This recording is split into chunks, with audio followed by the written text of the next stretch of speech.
right, And we're back. you're listening to Red Star Radio, our first podcast episode of the year 2020. What a year it's been so far. Hey, what a year it's been so far. Our last episode, we left you off on a high note. Socialists are rising up across the world, organizing, educating, agitating. And now, just 3 years into the new decade, and things have 3 days? already... Yeah, 3 days into the new decade, and things are already starting to go to shit. I mean, it's crazy. I mean, just instantaneously, 2020, just the decade hits you with a bang. An idea of things to come. Oh, We have... first day, we... the Pope slaps a woman in the face. That's just like the little teaser, little appetizer. What you call January 1st, just beaten back. And then we realized koalas are now ecologically extinct in Australia from one of the largest bushfires in Australian history. And not only that, one of the largest forest fires in general in human history. Yeah. Where it's burning a total of, I think, 2 million square acres. 2 million square acres. It's about the size of the London metropolitan area, or if you think about it in New York, it's from New York, like the Bronx, or around White Plains, all the way down to New Brunswick. Central Jersey. Yeah, Central Jersey. It's about 40 miles by 40 miles square.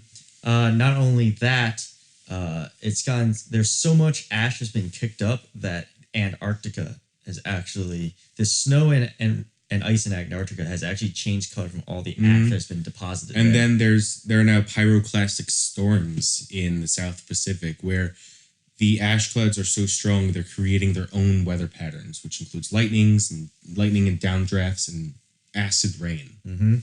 I just remember looking at those pictures just yesterday. I was looking at the pictures of people crowding, whole cities just crowding onto the beach because that's the only place they could escape from the fires. Yeah, it's so large that like this, most of I think it's Victoria's suburbs are under threat of a fire. Southeast Australia. Yeah, just the entire Southeast Australia is on fire. Not to mention all across Australia combined.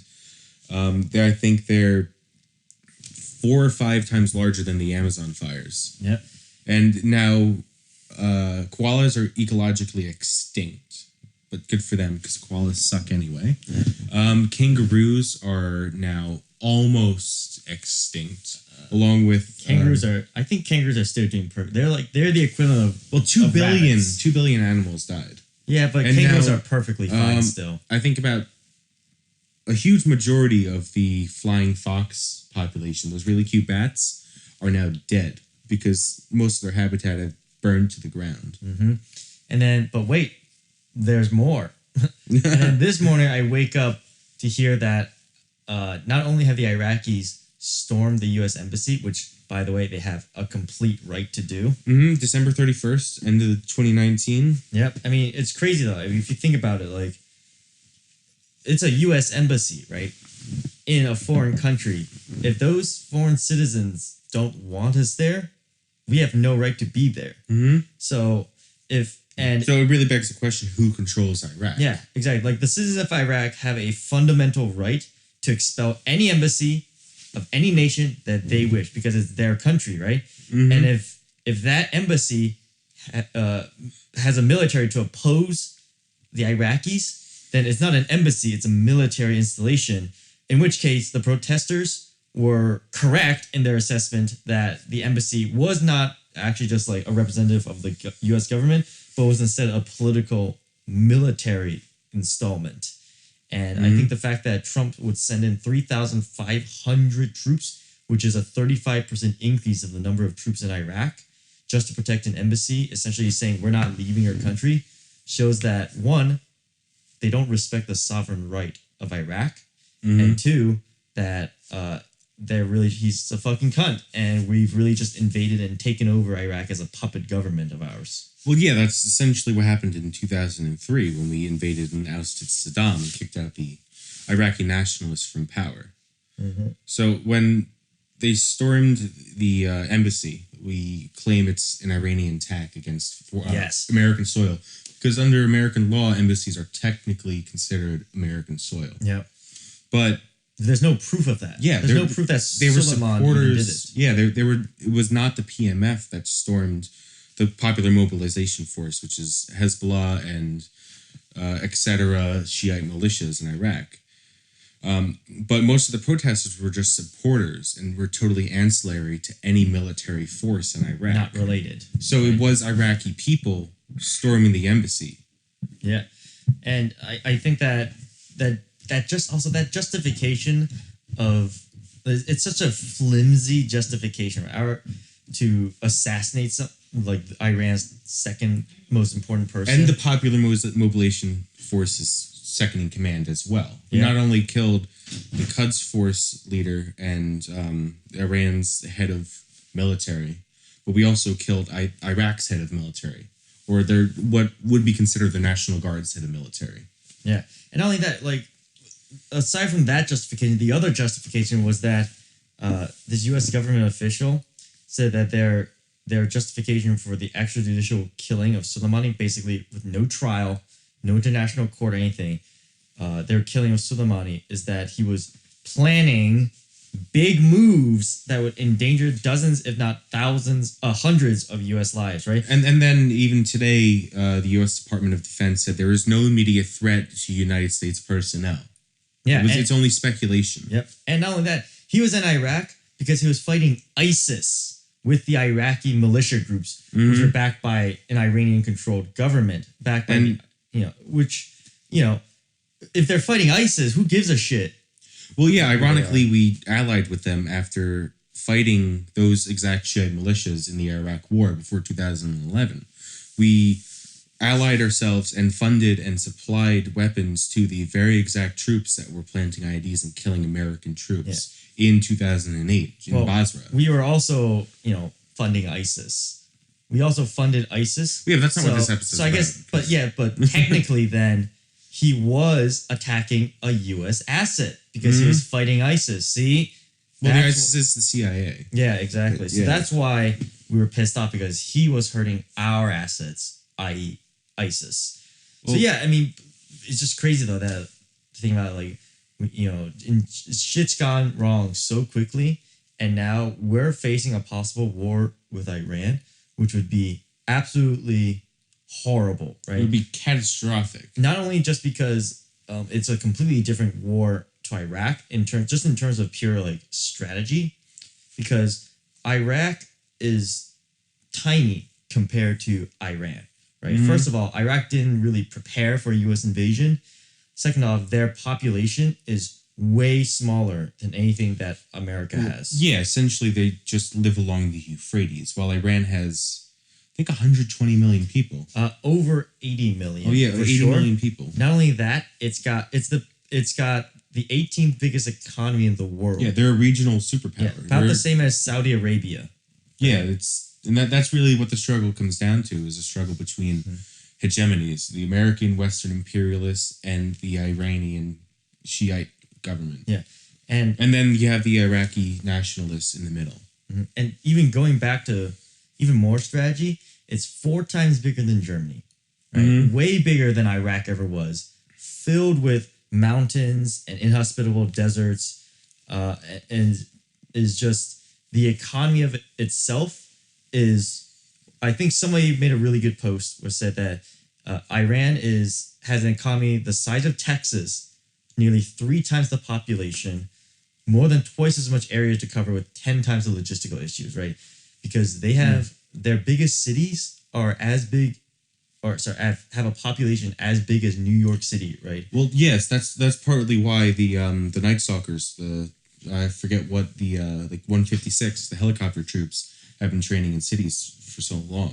We see them in Los Angeles, New York, in San Diego. It's because they're training to fight in the megacities. That's the future of war. Like in JFQ, Joint Forces Quarterly 18, they stated that the future of warfare is with people and in megacities. It's targeting these large, dense populations. And on a normal basis, right, the U.S. Army likes to fight in a 4-to-1 ratio, which means that for every one of their soldiers, we have at least 4 soldiers, plus a force multiplier like artillery, tanks, helicopters, right? Anything that multiplies our advantage. Air superiority. Yeah, we like to have local superiority, but in a city, you need at least, in an urban environment, you need at least a 9-to-1 advantage. And you can't just indiscriminately use artillery like you could in the countryside, because the risk of hitting, even though, we really don't give that much of a shit, but the risk of hitting civilian assets like hospitals and mosques just makes it worse. I mean, even though that we have footage of the Iraq War of U.S. soldiers just opening fire on mosques, not giving a shit. But we can't realistically just actually open fire on mosques and not consider it collateral damage. I mean, imagine trying to start a war with, New York City. Well, imagine trying to start a war with, say, all of Western Europe. That's what Iran is comparable to, is just France, Germany, and Britain. Except with deserts and mountains in it. Deserts, mountains, sea.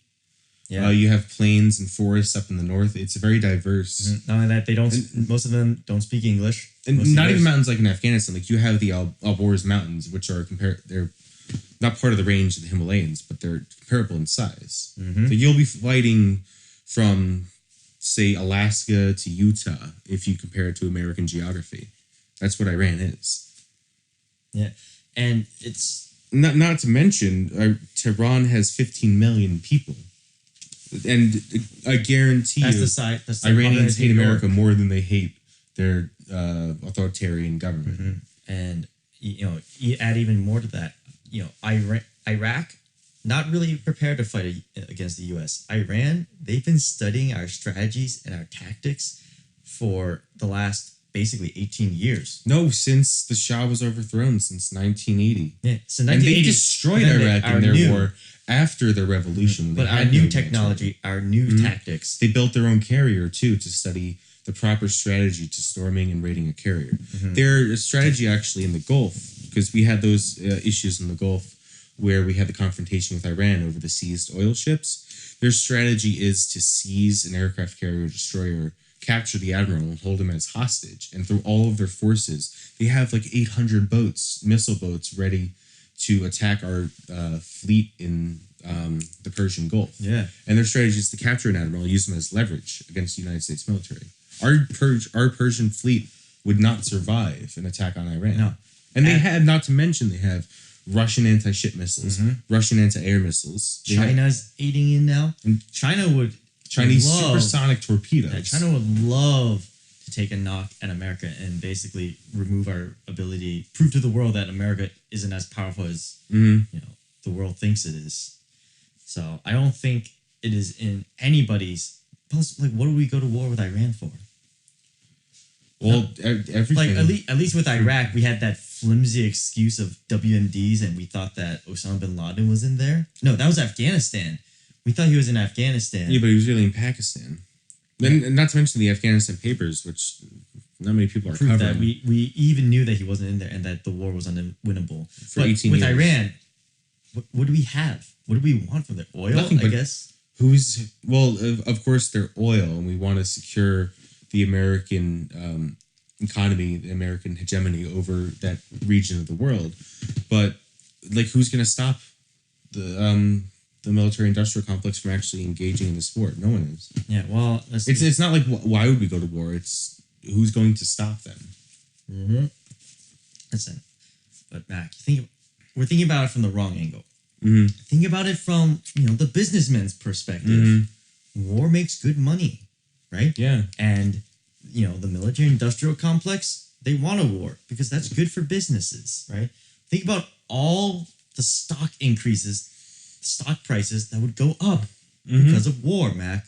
You got to think about it from their perspective. Yeah, not to mention, just the whole conflict between Iran and Saudi Arabia, like when the Aramco oil facilities were destroyed. And surprisingly, oil didn't go up that much, but it was like 5% of the world's oil reserves were destroyed.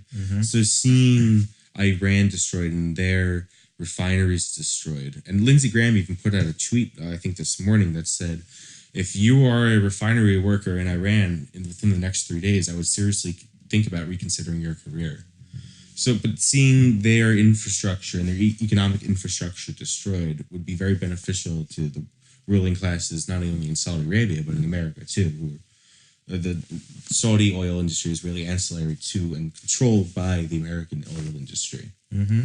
I think, honestly, that It just secures American dominance Yeah. over that part of the world. That's all it is. It's just these three superpowers, or really two if you think about it, the West and the East, struggling for dominance in this decade. Yeah, except one side is willing to break all international laws and just indiscriminately, bomb civilians Indiscriminately murder. and fund terrorist groups like ISIS, and the other side doesn't.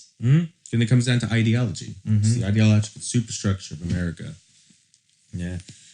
Oh well. I guess that was a charged beginning to our episode. But let's take a step back. Yeah, Take a step back from there. Take a step back from the brink.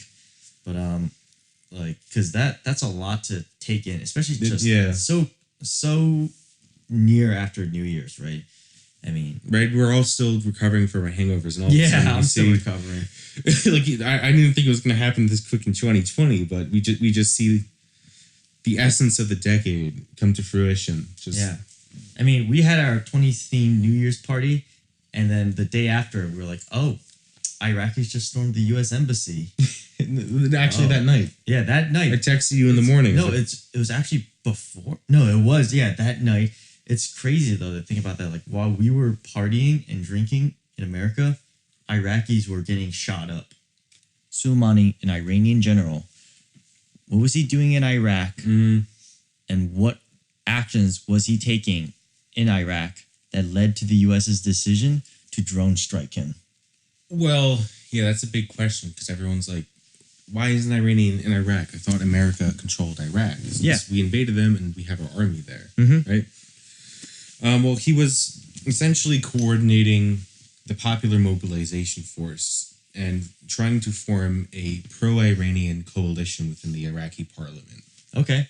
And who was he working with to create this pro-Iranian coalition? Well, he was working with a lot of Shiite clerics and Shiite militias in Iraq and tribal leaders to solidify the Shiite control over the Iraqi government. And the official U.S. government's reasoning for bombing him essentially was that one, he was planning big things against the American government, and two, that he organized, or at least that he ordered the Iraqi storming of the U.S. embassy. And does any of that have any proof? Well, no, it's a complete fabrication because, you could even look it up on Instagram and follow journalists in Iraq. These Iraqis at this protest at the embassy were just supporters of the militia. I mean, and I said this earlier, they weren't really engaging in any military activity. Like another group in Iraq, the Sadrists. Sadrists? Yeah, the Sadrists, followers of Muqtada Al-Sadr. Look him up. Where's he from? He's from Sadr City, one of the largest suburbs in Baghdad, home to I think like 2 million people, and one of the largest sources of the insurgency in the American occupation of Iraq. Fighting against Americans. Yes. Okay, and what are their political beliefs? Well, they were trying to storm the embassy back in November and early December, and they are a largely working class Iraqi nationalist group, and they follow Muqtada Al-Sadr's party, who is in a coalition with the Iraqi Socialists, Iraqi Nationalists, and Iraqi Communist Party to form a truly independent Iraqi government away from the Iranian influence and American influence. Okay, so really creating an independent Iraq. Sort of like what Saddam had in mind. Well, yes, the less how do I say, genocidal tendencies. They're Arab nationalists. That's what I would call them. Okay. They're Pan-Arabs. Is Pan-Arabism still alive today? It's not alive, but you see influences of the ideology in the Arab nationalist parties. Okay. So these sadists, right? Sadrists. Sadists. So these Sadrists, so they were working with Soleimani. No, they actually are not. They are the third party in this grand conflict of Mesopotamia. And they there was in the news a lot November and December, maybe not as much as maybe China falsely imprisoning Uyghurs, but they were in the news a little bit, and it was when thousands of Iraqis were gunned down at protests. I think 2,500 wounded, almost 1,000 murdered in Sadr City in Baghdad at the hands of these popular mobilization force militias, the Iranian militias that technically work underneath the hand of the Quds Force of Soleimani, but it's almost tangential how much control Soleimani has over these militias. Okay, these militias were they largely in support of the U.S.-backed Iraqi government, or the Iraqi nationalists, or the Iranian? They're pro-Iranian Shiite militias. So they're a pro-Iranian Shiite militia, and they're gunning down Sadrists, Iraqi nationalists. So Soleimani is both supporting Iraqi nationalists and pro-Iranian Iraqis. Yes, to an extent, but any third party rising out of the Iraqi working class, he stamps down with force, or the Shiite militia stamped down with force. Now, it's very complex to hold an anti-imperialist position on this, because you don't necessarily want to be critically supporting the popular mobilization force, because at the same time, they're resisting American imperialism, but they are also imposing their own sort of imperialistic ideology on the Iraqi people. Mm-hmm. Sort of like how while we should support the Iranian Revolution in terms of how it stood against American imperialism, we shouldn't support it because obviously of their beliefs, mainly in terms of their cultural beliefs, in terms of how they treat women and minority populations. Yes, exactly. Okay. So it's a very difficult position to hold, to not critically support Islamo-fascism, if we shall call it that, but also to critically support anti-imperialism. Okay. I think that's a good point, though. I mean, but the problem is that a lot of nationalist movements, do have these sort of ideas, because obviously American imperialism has traditionally always supported these groups. Right? We tend to just come in and support right-wing groups, traditionalist groups, simply because those are easier to control. Yeah, and exactly that's what happened with the split between the Ba'athist Party and the Pan-Arab Party in Iraq and Syria and Egypt. Or really Iraq, and we're going to talk about the Ba'athist Party, where we initially supported Saddam. Incidentally, they weren't really on our radar in the 60s when they had that schism in their party. But even let's take a step back. What is Pan-Arabism? Well, Pan-Arabism is a belief, basically that written out by Nasir, that all of Arabia, all of the Arabs should band together and form their own coalition to support their own nations and their own people away from outside Western sort of like the EU, but for Arabs. Yeah, and nationalize oil, nationalize all their economy, nationalize the canal, fuck Britain, fuck Israel. Because Israel was essentially an imperialist power. Yeah, a Western. And even in the 70s, they weren't fighting Islamists, they were fighting Arab nationalists and socialists in Egypt. Which is why we supported Saddam back in the day, because he stood against Pan-Arabism. Exactly. But then, of course, because we tend to support these right-wing governments, dictatorships, eventually, obviously, they're going to rise up and try to resist us, us being Americans. And then when the Iranian Revolution happened, we supported Saddam and sold him chemical weapons. Iraqi Revolution happened. No, the Iranian Revolution. We supported Saddam. Oh, when the Shah was to stand ousted, against. Yes. And BP's assets were nationalized. The second time. We supported, and then we also initially supported Iran to combat Saddam.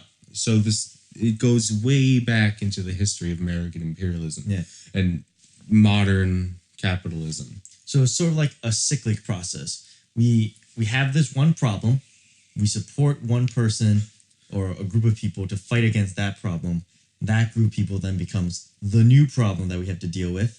we support some other group such as ISIS to fight against Iraqi or Arab Assad. socialism, Assad. And we sell not ISIS but ISIS light, and we literally train them to use tow missiles against Assad and the Russians. Yep.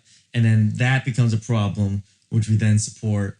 We solve by funding some other group of people. The Kurds, and then we throw them to the wind and let Turkey enact their Kurdish genocide. Yeah. Which is happening right now. It's just the absolute collapse of society in the Middle East that we're seeing right now. And it just, this sort of cyclic process really is just funded by the U.S. War machine, and must constantly meet new markets and new victims to find. And now, with the Iraqi working class in revolt, and then the Iranian hegemony collapsing in Iraq, and the Iraqi parliament, which was always weak under the American control, is the president Mehdi just resigned on December 1st. Now he's in a puppet role. And now Iran and America are battling for control of the Iraqi government. Within the power vacuum that formed amongst this essential, with the prime minister or whatever his role is. And the power vacuum that formed in the Iraqi civil war, if we shall call it that, because essentially, I'm not even going to get into it, but the Middle East has been in civil war since the Ottoman Empire fell. But where was I? Yeah, R.I.P. The cyclic process of us supporting one group after another. Yeah. So after we invaded Iraq, Soleimani and the Quds Force supported the Shiite militias, and Sadr had his own militias in Sadr city, and he was behind a large portion of the insurgency in Basra, while the Hezbollah and the Shiites were behind a lot of the insurgency in Fallujah. And which side was Soleimani supporting? He was supporting the Iraqi and Shiite militias against the Americans, while at the same time, the Sadrists were also fighting against the Shiite militias and the American government, alongside with some of the Ba'athist groups, who are surprisingly still around today, some of them. So I guess we could really sum this up as Soleimani was killed because he was trying to form a pro-Iranian coalition within Iraq. Exactly. It's just another casualty in the power struggle between Iran and America over the Iraqis. Okay. Yeah. And Iraq and Iran have traditionally always been on bad terms. Yeah, it goes all the way back to the schism between Shiites and Sunnis. And what is his name? I think it's Muhammad. No, not Muhammad. Who was Hussein? Hussein. He was the martyr for the Shiites and died in the Battle of Karbala. In where? In Mesopotamia, in Baghdad. Or around Baghdad. Okay. What year was this? I think it was like 800 AD. Okay. So this has been a 1,000-year conflict in the region. Because after the Fatimids came around, you had the Persians, or really, it was the Persian Empire. I forget the exact name. The Persian Empire, essentially, and then the Ottomans. Yeah, well, not the Persian Empire. It was the Safavids. I'm not really in my element right now. I haven't done a lot of reading since I wrote some papers on this. The post-World War I dissolution of dissolving of the Ottoman Empire really led into basically all these tiny countries. Yeah, like in the Turkey Sunni and Arab Iraq. world. Yeah, in the Arab world, it kind of led to a complete collapse of, I'd say, civilization there. Yeah. And then now that the Western imperialists are losing their grasps over the region, you still have the power play between the Shiites in Iran. Yeah. Because Iran really is the sole Shiite power. Well, and I also want to say, ironically, we brought these Shiite militias onto our side when we were fighting ISIS. And the Popular Mobilization Force under Soleimani were the most productive force in combating ISIS. So within 3 years, Soleimani And the Sadrists and the Iraqi militias went from murdering American troops to fighting alongside them against ISIS in the Iraqi Civil War, which ISIS was derivative of Al-Qaeda, who were also initially an American-funded radical group. Yep. But yeah, anything else we want to talk about Iraq now? I think we've really covered the topic pretty thoroughly. It took us a half hour. Yeah, but I mean, it needed to be said because this is the penultimate moment of the collapse of Western imperialism. This is going to be the snowball that really pushes us over the edge. This is like the ultimate question between whether America has control over the rest of the world or not. Mm-hmm.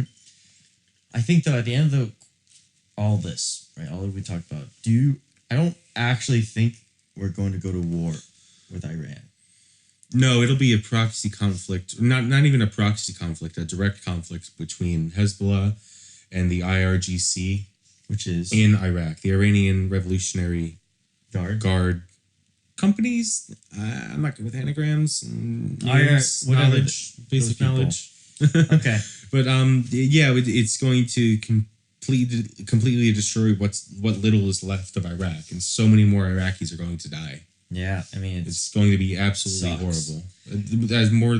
They've already been dying for the last 19 years, and especially in the past 3 months. Now that the younger Iraqis have gained some class character and are revolting against the ruling classes in Iraq, which are the Americans and the Iranians. Yep.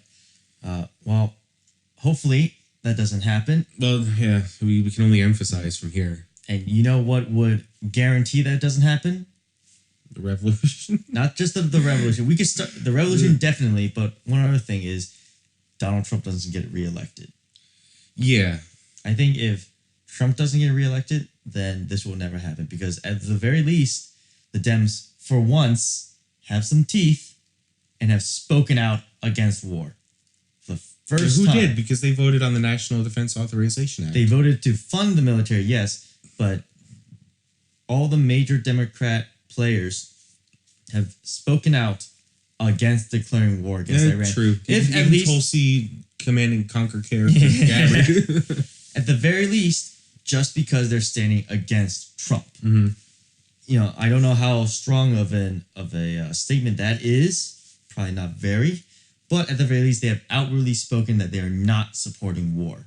Yeah, but you know who has been the most against war? As weak as his position is. Mm-hmm. But no, who has been the most against war is AOC, our babe. Queen AOC. Queen AOC. As Charlie Kirk says, Queen, let me smell your feet, AOC. And Bernie Sanders have been the most outspoken against war with Iran. Mm-hmm.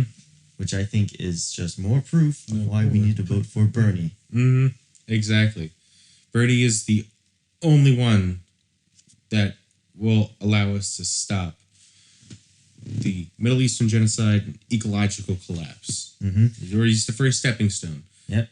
Because Joe Biden, I don't know what he would think on any given day because Joe Biden's a puppet of the neoliberal establishment. Yeah. He's not even conscious anymore. Exactly. He's not even he's not even a human being. He's not a robot. He's not all there. So he could say whatever. Buttigieg, I think he would definitely support He's war. literally a CIA asset. There's no question about war it. Against not Iran. even if we consider he is a CIA asset. It's not a question of whether or not he would declare war with Iran. It's a question of whether or not he can find an excuse to go to war with Iran. Well, at this point, I don't think we even need an excuse because now the question really is who is going to stop them, not why would we let them. Mm-hmm. Which is why it's been 20 years since Bernie Sanders. He was one of the only few people to vote against the Iraq War in 2001, 2002. I think he's one of the only people, if elected president, would never go to war with Iran. And people are bashing his stance where he posted on Twitter, "Oh, well, we cannot let the brave American soldiers die in Iran." But what else is he to say? Is he to say overthrow capitalism and destroy the American establishment? No, he'll just be another Joe Stein. Yeah, it's not it's not embedding himself into the American establishment. It's talking their talk. Mm-hmm. Which I think actually he does stand a pretty good chance of winning at least the very least the Democratic primary, and with that he could put the election. Yes, the election. And then, but even like in the past, his like his statements, his anti-war statements were very radical and very anti-war under the conditions that emphasized with the Iraqi people. Yeah, he only states it now because he has to play that political game. But if you look at his history, he has always been anti-war. Ever since, even when he was a college student in the 60s and 70s, he got against war. He got arrested at Vietnam protests. He got tear gas at a Vietnam protest. There's nothing that can really diminish his anti-war stance. Meanwhile, what was Elizabeth Warren doing? She was working for the Young Republicans. Oh, exactly, yeah. And Joe Biden, I don't even know what he was doing. Probably sipping margaritas in some yacht club somewhere. Yeah, I think Joe Biden even supported the Vietnam War. Yeah, he probably did. Let's be honest here. So I think, and plus, Bernie Sanders raised the most money out of $34 million. $34 million out of any Democratic candidate, right? This quarter.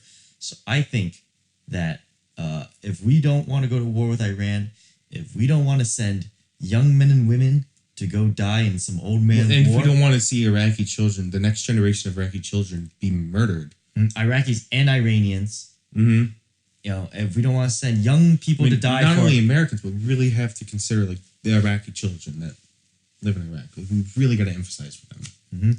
But if we don't want to send young men and women to die in some old man's war, we need to support Bernie Sanders. Bernie is our only candidate that is reliable, that has ethics, which is, I mean, I hate politicians, but I can proudly say that Bernie Sanders has ethics and he stands by them. They are rock solid. I think that if we don't want to go to war, then Bernie Sanders is our only candidate. You're here right now. Yeah. But yeah, I think that, you know, this situation is, I mean, it feels as though history is repeating itself.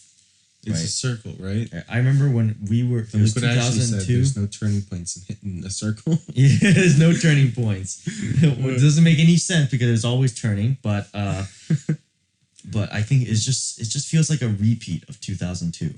Well, see, that's what I don't get is we know they're lying. We know the military industrial complex has a control over Congress. We can see through their facade, yet the same things are happening over and over again. It's as if the American government has run away into its own little circle, not bound by the wishes of the people, not bound by any sense of rationality beyond their own corrupt ethics and their own imperialistic intent. It's just this cycle that keeps going on, and it'll just keep going on unless we enact real change. It really reminds me of this sci-fi book series I read, a classic of sci-fi called Foundation by Isaac Asimov, where they talk about in a society where even though the individuals within that society may speak out and may understand what is going on, it is very difficult for those individuals to actually control the flow of society because society is pushed by millions and billions of people. But I think that it takes a massive effort within the sort of psyche of people before they can enact great change. Yeah, it really comes down to a paradigm shift in the culture and a real turning point or a tragedy that drives the masses to change their own conditions and change the conditions of the world. Like we saw in the Russian Revolution, it was World War I that really became a catalyst for the Russian Revolution. Yeah. And in Cuba, it was what was the catalyst of the Cuban Revolution? Really, it was just the culmination of all the suffering that people in Cuba were so sick of American imperialism within their country that they just flocked to Castro, because there were revolutionaries who had tried to enact the same things within Cuba before Castro. It was just the pushback. It was just an ebb and flow, Exactly. and the wave finally the ideology, the strategies that were developed weren't there yet, right? This is just classic dialectical materialism, right? Things the conditions weren't ripe yet for those revolutions to happen. But I think that now We weren't ready in 2002. We weren't ready in 1968. 1968, not ready either. But I think now, with the working class of Americans increasingly disenfranchised, with the reawakening of leftist ideology within the young American population, with Bernie Sanders on the rise, I think that America truly is ready for the next great awakening. This won't be a Christian reawakening. This will be the socialist reawakening within the world. Marxist reawakening. The Marxist reawakening. The fall of the Soviet Union was merely the closing of the first chapter within this great social revolution, which will bring America to the next stage of society. Not just America, but the world. The whole world is in a state of revolt now, and we have those contradictions. We have that pressure against the ruling class. We have those two pressures. The contradictions within capitalism have increased to such a point at this point. Just in the past 30 years, we saw the contradictions flow over in World War II, then flow back with the neoliberal era. And then now in the past 30 years after the closing point, or the closing of that turning point, we see another great push. I think that even though we're only day 3 into this new decade, even though things may never look as bleak as they have now, I think that one day we will look back at this event that happened today. The first day of 2020 is the first day of the start of the revolution. Yes. And I think that that is how we should view the future. Not with despair and think that this is the end of the world because America is going to go to war with Iran, which is going to cause a nuclear war, which is going to annihilate the human race, but with hope and towards a brighter future, because what we are seeing today is the collapse of the American empire and the establishment of the workers' revolution. The American hegemony.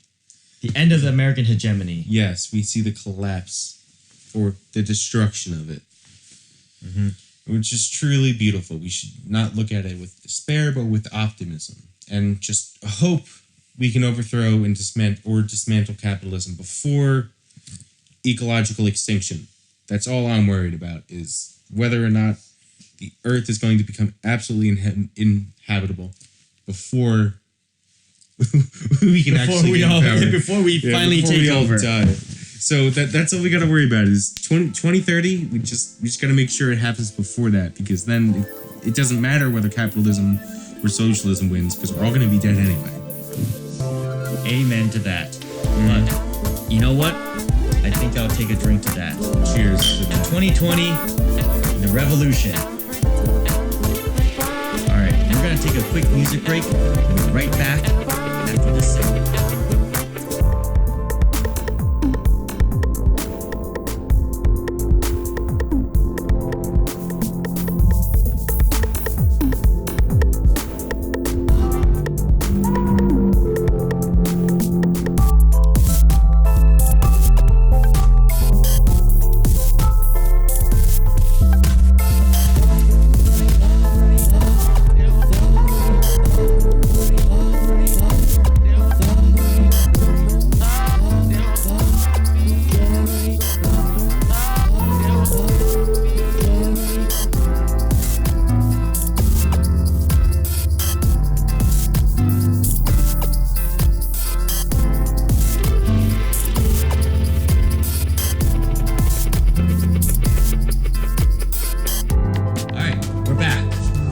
So hyped for the next decade, dude. It's just I've been saying this since I was like 15 years old. 2020 is going to be the year, and it hasn't disappointed yet. Hell yeah! And on a lighter note, O'Neill, I want to thank you for this absolutely stunning late Christmas gift. We'll put up the picture in the video title screen, but this is an absolutely amazing gift. I think it is, and I'm going to wear this until it is full of holes. Well, and then the cummies can drip out of the holes. I know the Aheago lowly shirt. Oh yeah, which you told me you really wanted. You were tripping last week. I've always wanted this shirt. It's absolutely, and it's, you know what? The funniest thing is actually really comfortable. Oh, and the best part, made in China. Made in China, China number. Oh, but one. it's like a fake silk, but it only costs like $25. It's such a high quality plastic that it feels like silk, which is so bizarre. And it fits so well too. Mm-hmm. Like even on me, like I'm a little chunkier than you, like 30 pounds. I mean, let's 30 don't flatter yourself. 50 pounds and 2 inches. Well, 2 inches in height. There we go. No, and no, yeah, you're a bit shorter than me there. You know what I'm saying? Yeah, doubt it. Yeah. All right. Well, there's my dick. Okay. But yeah, no, I think, you know, I had the pleasure of seeing you again at the New Year's party. Mm-hmm. It was a lot of fun. Thank you for throwing that party. Oh yeah, no, it was absolutely insane and a fun and great time, and it really just serves to sort of remind us, like as socialists, what we're really struggling for, right? Mm-hmm. Because you know we're at our core, we're humanists, right? We serve to increase human enjoyment and decrease human suffering in society, right? And this party where I had my friends from as old as you and high school, and some old, some new. My fiance's friends came over. Friends from Florida, friends from Maryland and Kansas. Yeah, some friends flew in to come attend this party, and it really just serves to sort of reinforce what we're fighting for, which is the idea that humans are social creatures, and that we're good people on the inside. Mm-hmm. And you know this is you know, which is something that capitalism strives to fight against, right? It's the alienation from authentic human connection. Not even only, with art, exactly. And with art now, you see it's just a product, or it's just a product of an artist's ego, when really art should just be espousing the feelings and the nature of human connection, of humanity.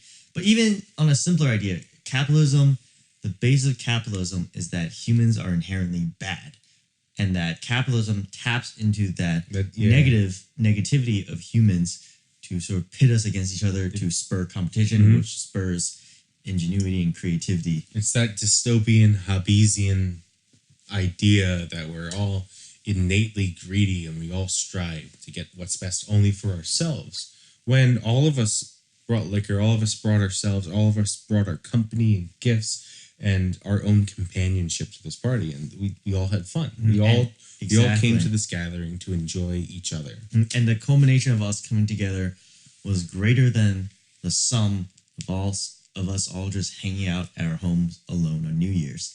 Not only that, you know, when we had our live show and we saw our friends and loved ones performing music that they loved and they wrote with no expectations of making money or a profit off of it, you know, just for the enjoyment of our friends and fans. And that's why, on a little tangent, I believe the best music is not like, I don't know, some indie new wave, some band from Brooklyn, or some obscure DJ playing the latest in techno. Yeah, because the best music because those are inherently based on the idea that the newer and more different it is, the more it'll sell, because there's a market for that. Not even the more that it'll sell, the more cutting edge the artist is. So it applies itself to the artist's ego and how they are above the rest of the peasants who enjoy their music.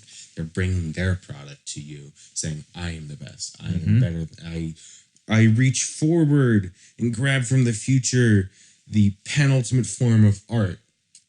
Like, but the techno maybe not, because even techno is kind of like Techno becomes so derivative. It's not derivative. It's just really? It's just people coming together in a club. The DJ doesn't even matter. The DJ is ancillary to the crowd. Techno is the crowd. Maybe, you know what? Maybe you've got a point there. Maybe techno is the future of communism. Techno is Marxist music. The next anthem of the Soviet Union will be in techno. Yes, the next, it'll be a tech house underground, maybe like a Solomon type track. Yeah. Because Solomon also uses... No, that's card bass. But Solomon uses like samples from, I think, Rosa Luxemburg and Martin Luther King Jr. in his music whenever he plays at these grand stadiums. And it's always very cheap to go see Solomon. Mm-hmm. But a lot cheap, like $80 or maybe like $50 ticket. But I mean, you want to see Mac DeMarco, you're paying like $300. Yeah.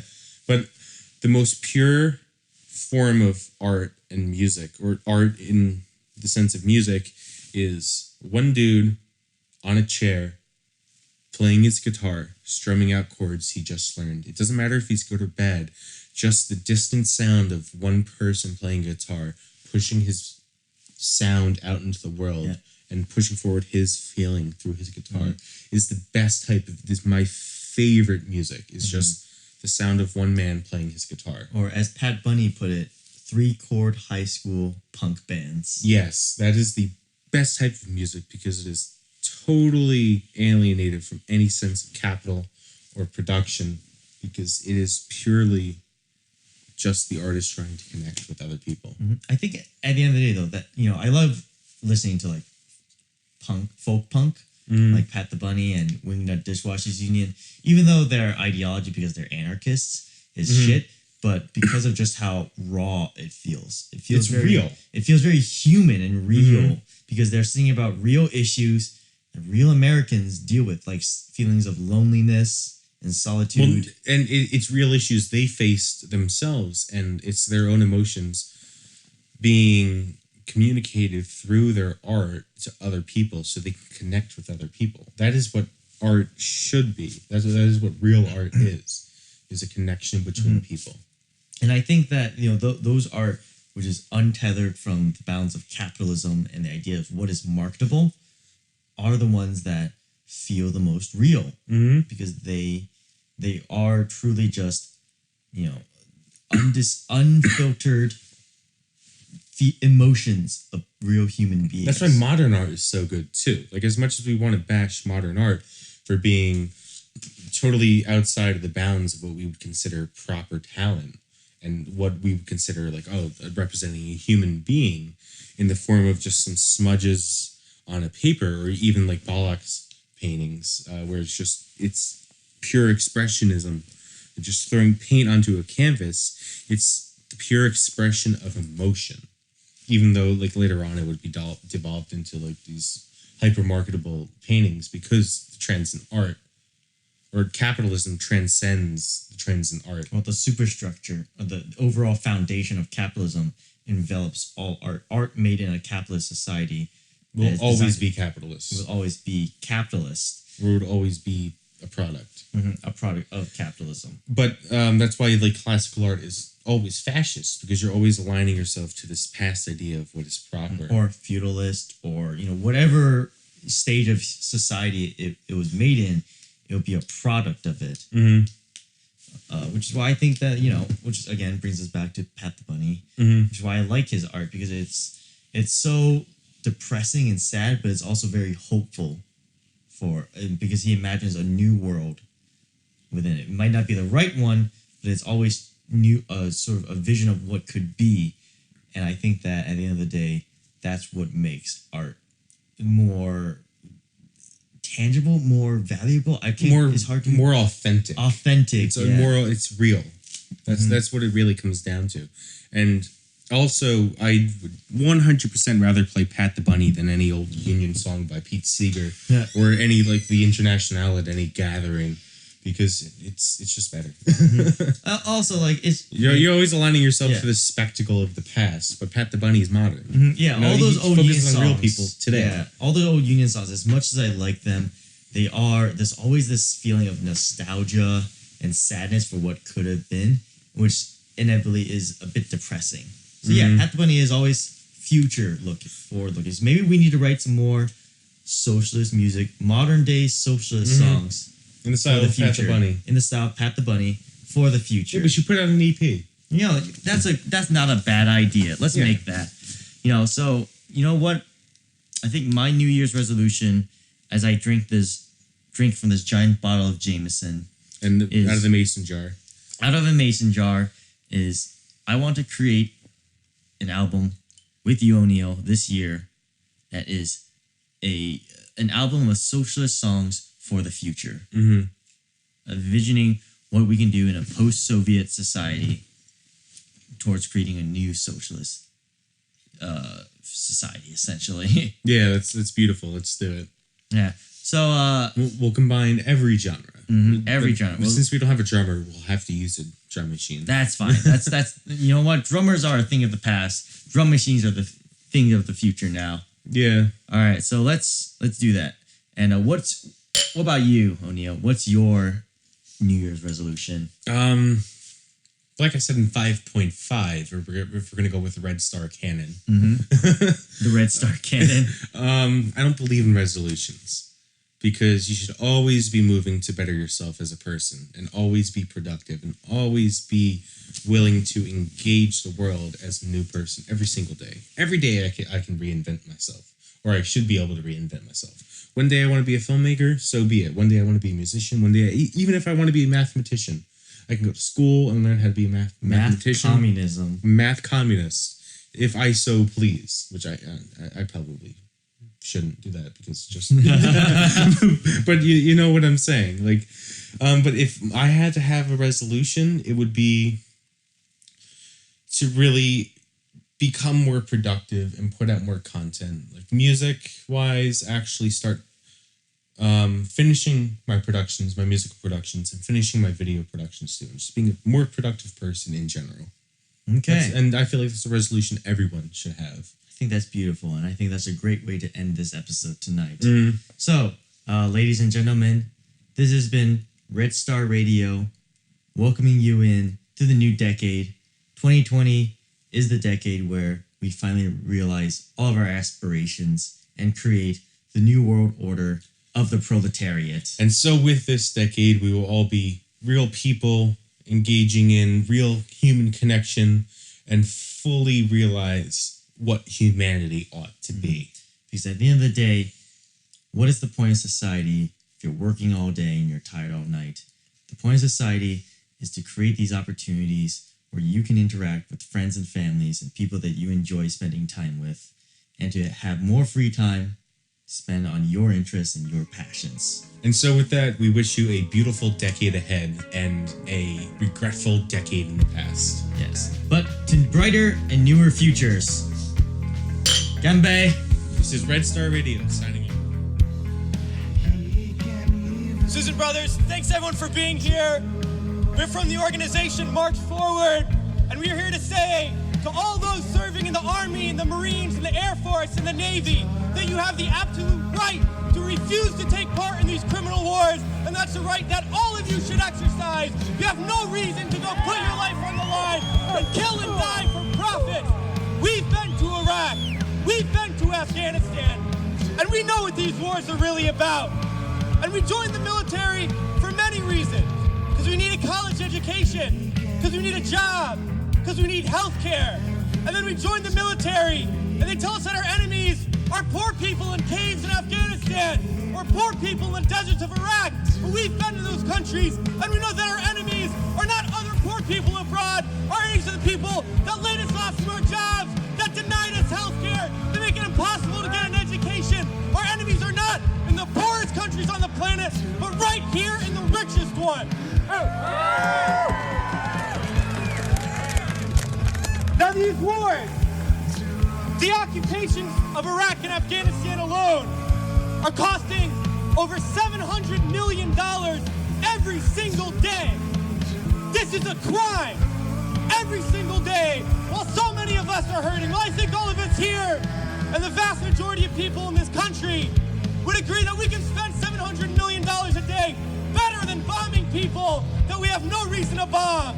We can spend $700 million a day rebuilding those countries we've destroyed. We can spend $700 million a day caring for the veterans we get home when they get home. And then we can spend $700 million a day giving every single person health care, a college education, a job, and a livelihood, and a home. That's what we need to be spending our money on. But this government is not going to do that. They're not going to use the money in that way. They're not going to end the wars. And they're not going to do it because it's not our government. It's their government.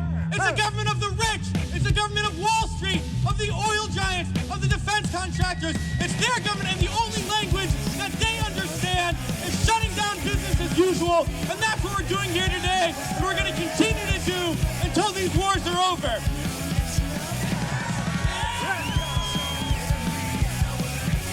Well, it's crystal clear now that these wars are going to continue and expand and go into other countries. That is the trend. That is what we know, that there is perpetual war, and it's only going to stop if the people stand up and stop it. And that's what we're going to do, sisters and brothers. And a lot of people ask me, what do we do? Because we all know things are bad. We all see the atrocities on TV. We read about it. We experience it. People always ask, what do I do? We always want to know what to do. Do we vote? Do we support a politician? Do we join an organization? What do we do? Well, I'll tell you what we do. It's simple. We fight. We fight and we fight and we fight, and we shut down our workplaces. We shut down our schools. We shut down the streets. We shut down business as usual, and we fight until we force the people in there to do what the people out here want. Because that's how we're going to get around, and we're going to fight until there's not one more bomb dropped, not one more bullet fired, not one more soldier coming home in a wheelchair, not one more family slaughtered, not one more day of U.S. imperialism. Let's fight to make that happen. We can do it today, and in the days ahead, we have to fight to end these wars and create a better world, sisters and brothers. So join us in that fight.